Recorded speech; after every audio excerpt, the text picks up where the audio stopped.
మకరం వారికి కనుక చూసుకున్నట్లయితే రాశి నుంచి మూడో స్థానంలో శని చాలా మంచివాడు. మూడులో అంటే పరాక్రమ స్థానం అని చెప్పుకుంటూ ఉంటాము. అయితే ఈ మకరం వారికి మూడో స్థానంలో ఉత్తరాభాద్ర నక్షత్రంలో ఉండేటువంటి శని భగవానుడు రేవతి నక్షత్రంలోకి ప్రవేశిస్తున్నాడు. ఇది ఎప్పటి నుంచి ఎప్పటి వరకు అంటే మే 18వ తేదీ నుంచి జూన్ 2వ తేదీ వరకు, దాదాపుగా 11 నెలల పాటు, 10 రోజులు తక్కువ, 11 నెలల పాటు అక్కడ ఉంటాడు. దీని మూలంగా మీకు కలిగేటువంటి మంచి ఫలితాలు ఏమిటి, ఏ దేవతారాధన చేయాలి, ఎటువంటి విషయాల పట్ల మీరు జాగ్రత్త వహించాలి అనేటువంటి అంశాలు, మరియు దేశకాల పరిస్థితులు ఎటువంటి మార్పులు ఉంటాయి అనేటువంటివి చెప్తుంది నేనైనప్పటికీ చెప్పిస్తుంది సాక్షాత్ లలితా అమ్మవారిగా భావిస్తూ ఆ లలితాంబిక అమ్మవారి యొక్క అనుగ్రహం మీకు పరిపూర్ణంగా కలగాలని మనస్ఫూర్తిగా కోరుకుంటూ, ఇక్కడ ధనస్థానాన్ని యాక్టివ్ చేస్తారండి మూడులో ఉన్నప్పుడు, ఇక్కడ రేవతి నక్షత్రంలో ఉన్నప్పుడు. అయితే అది ఎలాగా, అప్పులు రావడం, అప్పుల మూలంగా కొంత స్ట్రెస్ కూడా ఇస్తాడు. మరియు మీరు కొన్ని మార్కెటింగ్ రంగాల్లో ఉండేటువంటి వారికి ఉద్యోగ అవకాశాలు ఎక్కువగా వస్తాయి. మార్కెటింగ్ రంగాలు, ఫ్యాషన్ రంగాలు, క్రియేటివ్ రంగాల్లో ఉండేటువంటి వారికి ఉద్యోగ అవకాశాలు రావడం, మెడికల్ రంగాల్లో ఉండేటువంటి వారికి, మరియు సంతానం కోసం చేసే ప్రయత్నం ఫలించడము. కాకపోతే ఇక్కడ ఏంటంటే అందానికి, కళలకి ఏవైతే దానికి సంబంధించిన కంపెనీలు ఉంటాయో అటువంటి విషయాల్లో చాలా అనుకూలంగా ఉంటుంది. అందులో ఎటువంటి సందేహం లేదు. స్లోగా వస్తూ ఉంటాయి డబ్బులు, కాకపోతే ఎంతైనా సరే వెళ్ళి బుధ నక్షత్రాల్లో ఉన్నాడుగా అప్పు అనేటువంటిది కొంతవరకు క్లియర్ కూడా చేసుకోగలుగుతారు ఇక్కడ. అంటే ఎప్పటి నుంచో ఈ లోన్స్ ఏంటో అంటే నాకు క్లియర్ అయ్యేటట్లేదు అన్నప్పుడు ఏమవుతుంటుంది అంటే, మనకి కొంచెం ధనం పెరిగింది అనుకోండి, మనకి రావాల్సిన డబ్బుల్లో 10,000 20,000 పెరిగింది శాలరీ, అప్పుడు ఏమవుతుంది, అవి ఈజీగా కట్టడానికి ఆస్కారం పెరుగుతుంది.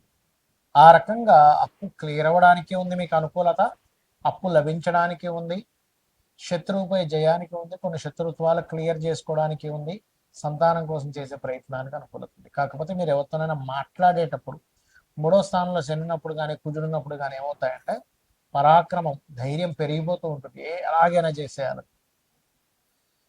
ఈ యొక్క కాంబినేషన్ ఏదైతే ఉందో, ఈ కాంబినేషన్ పర్టికులర్గా గుర్తుపెట్టుకోండి. మూడో స్థానంలో శని ఉన్నప్పుడు మీకు కమ్యూనికేట్ చేసేటప్పుడు కొంచెం జాగ్రత్తగా ఉండాలి.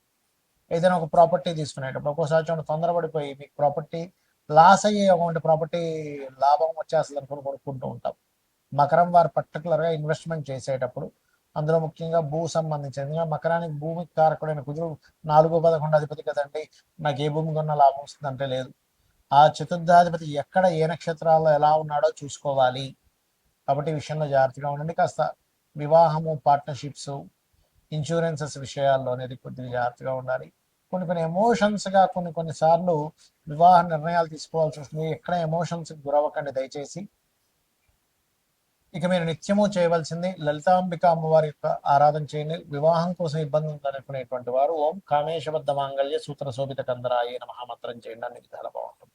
మరి దీని యొక్క ప్రభావం ఒక్కొక్కసారి పర్సనల్ చార్ట్లో శని బుధుడు యొక్క మహాదశలు, అంతర్దశలు నడిచేటప్పుడు ఎలా ఇస్తాడు, మీ యొక్క లగ్నాన్ని బట్టి, మీ జాత చక్రంలో శని బుధుడు యొక్క పరిస్థితులను బట్టి, శని మహర్దశలో బుధుడు అంతర్దశ, బుధ మహర్దశలో శని అంతర్దశ, దీని మీద కూడా ప్రభావం ఉంటుందండి. ఎప్పుడైనా ఒక గ్రహం ఒక నక్షత్రం మీద వెళ్తున్నప్పుడు అప్పుడు కనుక మీకు ఇక్కడ మనకి గురువర్గ లగ్నాలు, శని వర్గ లగ్నాలు ఉంటాయి. ఆ లగ్నాలను బట్టి మీ యొక్క షోడశ చక్రాల్లో, అంటే మనకి 16 డివిజనల్ చార్ట్స్ అంటారు, వాటిని బట్టి దాని ప్రభావం మారుతూ ఉంటుంది. కాకపోతే ఏదేమైనా కానీ ఏమంటే నాకు జాతకం తెలియదు, ఏమీ తెలియదు, ఏం చేయాలి, ఈ శని బుధుల యొక్క కాంబినేషన్ అనేటువంటిది ఒక రకంగా చెప్పాలంటే ఇది ఫైనాన్షియల్ గ్రోత్ ఇస్తుంది. అయితే ఇండియాకి కూడా కొంతవరకు ఫైనాన్షియల్ గ్రోత్ ఇస్తుంది. అయితే మనం చాలా రోజులుగా చెప్పుకుంటున్నాం, ఒక 8-9 నెలల నుంచి చెప్తూనే ఉన్నాం, యుద్ధాలు పెరుగుతాయి, యుద్ధ సంబంధంగా వాటర్ ప్లేసెస్లో కూడా ఇంకా పెరుగుతాయి అనేటువంటి, నీటి ప్రాంతాల్లో, ఎందుకంటే జలరాశులు అని ఉంటాయి, కర్కాటకము, వృశ్చికము, మీనము.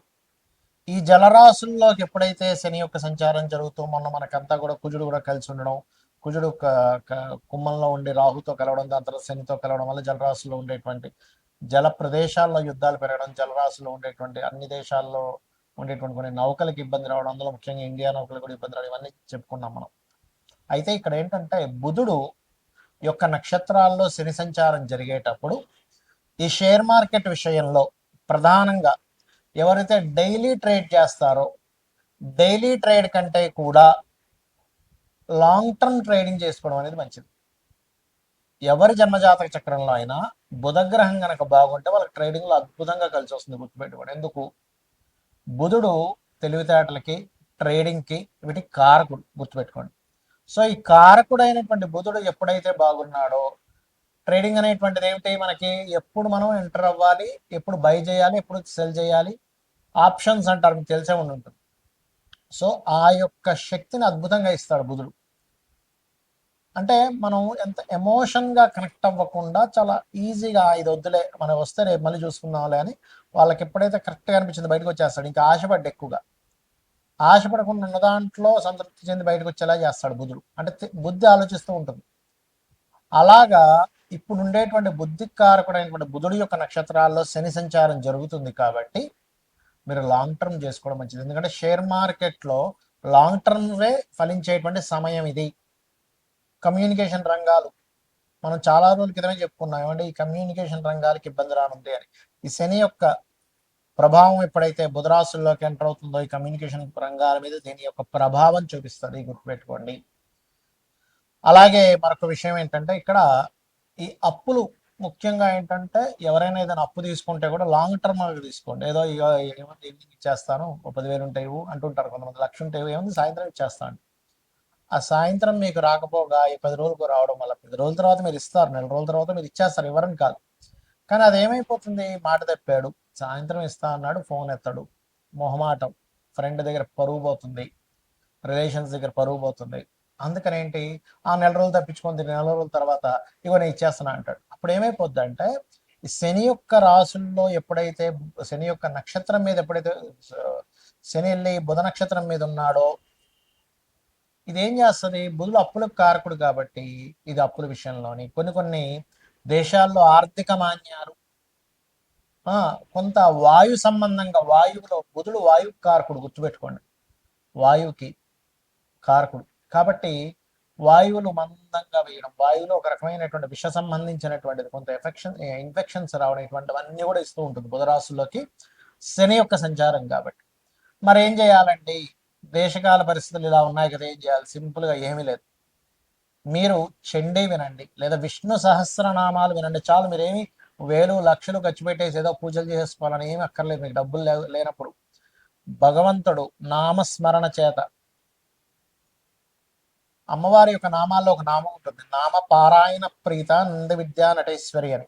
అంటే నామాన్ని పారాయణం చేస్తే ఆవిడ ప్రీతి చెందుతుందట. ఆవిడ కనుక ప్రీతి చెందితే మనం రక్షిస్తుంది. ఆవిడ ప్రీతి చెందడం కావాలి, అంతే కదండి. ఇప్పుడు ఒక తల్లి కనుక బిడ్డ, అయ్యో నా బిడ్డ అని ఫీల్ అయితే ఆ తల్లే రక్షించుకుంటుంది. కోడైనా చూడండి, కోడి పిల్లల దగ్గరికి వెళ్తే చాలు, కోడి పొడి చేయడానికి వచ్చేస్తుంది, పుల్లిన పొడి చేస్తుంది. కాబట్టి ఏంటంటే అమ్మవారిని నా తల్లి అనే భావనతో మీరు చేయండి. దేశకాల పరిస్థితుల్లో ఎటువంటి సిచ్యువేషన్స్ వచ్చినా కూడా మీకు ఎటువంటి ఇబ్బంది కలగకుండా ఉంటుంది. ఇంకొకటి, గోవులకి కాస్త గోంగూర బెల్లము ఎక్కువగా తినిపిస్తూ ఉండండి, గుర్తుపెట్టుకోండి. గోంగూర బెల్లం తినిపిస్తూ ఉండండి. కమ్యూనికేషన్స్ ఒకవేళ రేపు పొద్దున ఏదైనా కట్ అయినా కూడా కమ్యూనికేషన్స్ రంగాలకు సంబంధించిన ఏమైనా ఇబ్బందులు వచ్చినా సరే మనం ఎలా సర్వైవ్ అవ్వాలి అనే దాని మీద ఉండండి. ఇంట్లో చిన్న చిన్న ఇన్ఫెక్షన్స్ వచ్చినప్పుడు కొన్ని మనం మెడిసిన్స్ వాడతాం, అటువంటివి కాస్త ఇంట్లో పెట్టుకొని ఉంచుకోండి. ఎప్పుడు కూడా వాస్తు పరంగా కూడా ఇంట్లో ఎక్కువ జబ్బులు వస్తున్నాయంటే ఉత్తరం పాడవడం వల్ల వస్తాయి, గుర్తుపెట్టి. ఉత్తర ఈశాన్యం ప్రధానంగా, ఉత్తర ఈశాన్యం మృదయే ఔషధాత్కార్యేతు అనేటువంటి నామం ఉంది శాస్త్రాల్లో. కాబట్టి ఉత్తర ఈశాన్యంలో వైట్ కలర్ ఉండేలా చూసి, వైట్ కలర్ స్పేస్ ఎలిమెంట్ కారకం కాబట్టి అక్కడ మీరు చక్కగా మీ యొక్క మెడిసిన్స్, రెగ్యులర్గా వాడేటువంటి మెడిసిన్స్ ఏమైనా అక్కడ పెట్టుకుంటే ఇంట్లో ఉండేటువంటి వారికి జబ్బులు తగ్గుతాయి. ఎందుకంటే వాయుతత్వ నక్షత్రాల్లోకి వాయుతత్వ గ్రహమైనటువంటి మీనరాశిలో జల సంబంధించిన రాశుల్లోకి వచ్చినప్పుడు నీటి ద్వారా వచ్చేటువంటి జబ్బులు, వాయు ద్వారా వచ్చే జబ్బులు పెరుగుతాయి. ఈ వాయు సంబంధించినటువంటి గ్రహాలు ఈ రెండు కూడా. కాబట్టి ఏంటి, ఈ ఫలాలకి సంబంధించిన ముఖ్యంగా మామిడి పళ్ళు పండించేటువంటి వారి తోటలు, రేపు తెంపుదాం ఇవాళ ఏముంది బతికిస్తే రేపు ఏదో వరగల్ల మాట రావచ్చు, విపరీతం బాగా ఎండ కొడుతూ విపరీతం వర్షాలు వస్తాయి. మీరు చూస్తూ ఉండండి, ఈ సంవత్సరం 100 సంవత్సరాల వెనక్కి వెళ్ళినా సరే ఇంత రికార్డ్ అయినటువంటి ఎండ రాదు, ఇంత రికార్డ్ అయినటువంటి వర్షము రాదు. అంత రికార్డ్ స్థాయిలో వర్షము ఎండ వస్తాయి, చూసుకొని గుర్తుపెట్టుకోండి. ఎందుకంటే ఈ గ్రహాలు ఏవైతే ఉన్నాయో అన్ని కాలసర్ప యోగంలోకి వెళ్తూ ఈసారి ఉండేటువంటి నవనాయకుల యొక్క స్థితి ఆ రకంగా ఉంది. కాబట్టి ఏంటి, మనకి ఇవన్నీ ఎందుకు చెప్పుకుంటాము, మనం ముందు రక్షింపబడాలి, ఓహో బాగా వర్షాలు పడతాయి అనమాట, ముందుగా తీసేస్తే ఓ పని అయిపోద్ది. రేపు ఎల్లుండి వారం తర్వాత చూద్దామని బద్దగించొద్దు. ఇంకా సమయం రాలేదు, దట్ ఈస్ డిఫరెంట్ కేసు. ఇంకా పండలేదు పంట, దాన్ని వదిలేయడం అది వేరు. కానీ పంట పండక ముందే తీసేయమని చెప్పండి. పంట పండిన తర్వాత కూడా నెగ్లిజెన్సీ చెయ్యకూడనటువంటి స్థితులు ఉన్నాయి. ఈ విషయంలో జాగ్రత్తగా ఉండండి. అలాగే బుధవారాలు శనివారాలు అప్పుల విషయంలో చాలా జాగ్రత్తగా ఉండండి. అప్పులు ఎవరికి ఇవ్వడం తీసుకునే విషయంలో బుధ శనివారాలు అవాయిడ్ చేయండి. మంగళవారం కూడా అసలు తీసుకోకూడదు అని చెప్తున్నాను నేను మీకు. అవాయిడ్ చేయండి. బుధ శనివారాలు ఎట్టి పరిస్థితుల్లో blue and green colours avoid చేయండి. ఎందుకంటే కలర్ని ఆశ్రయించి, రంగును ఆశ్రయించి కూడా ఉంటుంది. మీ పర్సనల్ చార్ట్లో బుధుడు బాగున్నాడు, శని బాగున్నాడు, నాకు బ్లూ అండ్ గ్రీన్ కలర్స్ బాగా కలిసి వస్తుంది, దట్ ఈస్ డిఫరెంట్ కేస్. కాబట్టి ఇవి పాటించండి. ఖచ్చితంగా అమ్మవారి అనుగ్రహంతో మీకు బాగుంటుంది, బాగుండాలని మనస్ఫూర్తిగా కోరుకుంటూ శ్రీమాత్రే నమః.